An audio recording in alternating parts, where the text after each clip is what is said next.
Good morning, everyone. This is Daily Trading Analysis with the weekly recap for this week, which has been very difficult due to two main circumstances. The first is the short week on trading due to Thanksgiving, and the other is that basically we had not a lot of news.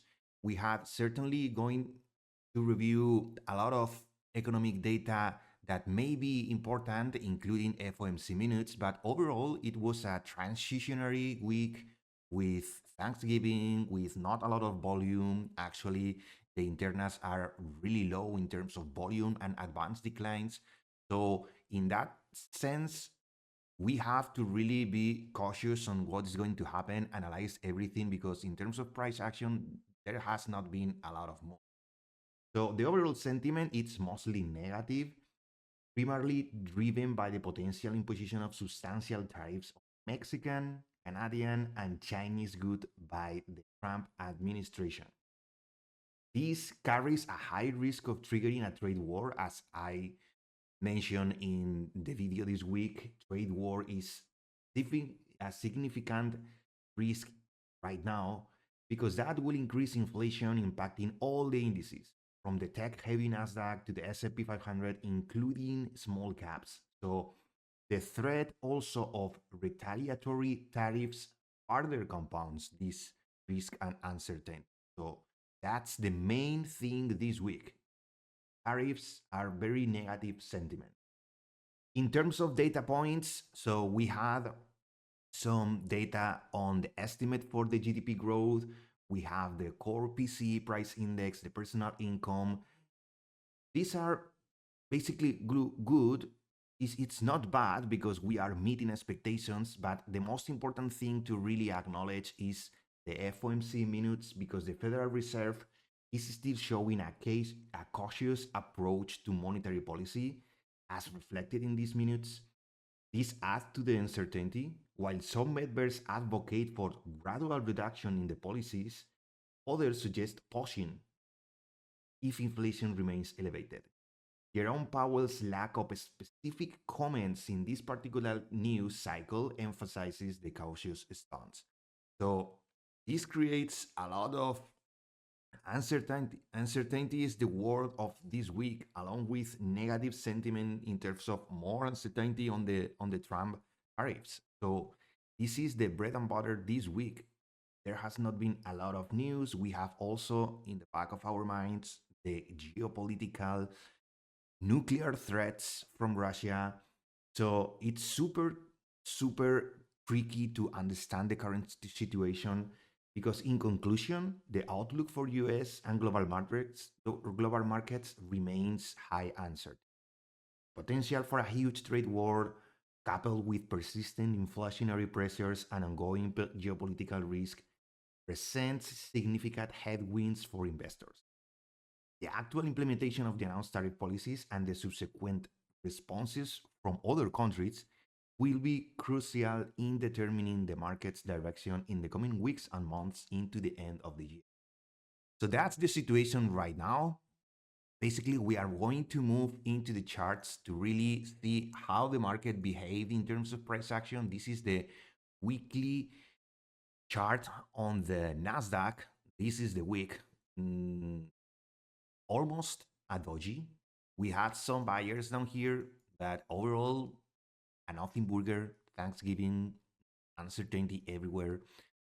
On the daily, we had some buyers at the beginning of the week, and at the end of last week, we have some structure here. But look at, I would like you to see this volume imbalance and how these candles are not closing above, are respecting this volume imbalance, because that's the key to really understand how this market is being basically controlled by some big money into the sell side.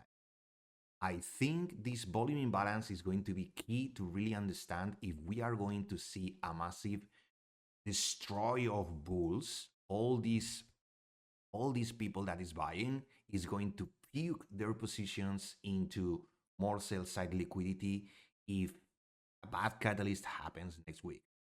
Because this week we didn't have a lot of volume. Actually, let me show you the internals. These are the internals. And look at this. Look at this. There's no volume on the left side, and the advanced decliners. It's basically mixed. So there's nothing that gives us a lot of confidence to really buy this market unless some big levels start to break. We are in a good level. We are almost at 21,000. We closed on Friday 7 points below that 21,000 psychological level.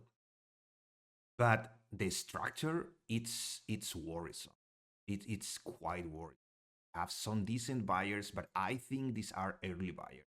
The big pockets are waiting for things like this liquidity down here and this liquidity down here, and overall, all this zone that I have down here below below 20,000 and 19,600.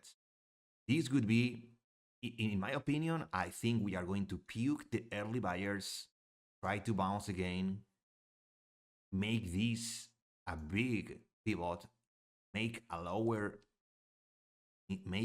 high and start trending down into a big level of investment, and where big bank funds are going to go all in down here.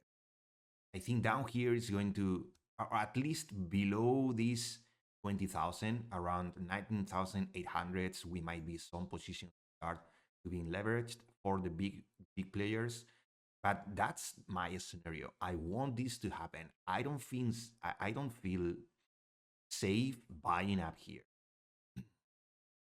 I don't need to cope happen here, because there are certain things that are super uncertain, and if we only have a little spark to really trample everything, and buyers bail out, we are in a very fragile spot.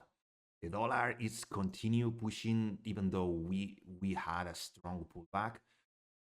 But the yields are still pretty high, even though they are pullback. They are pretty high, pretty high, and the banks are doing decent.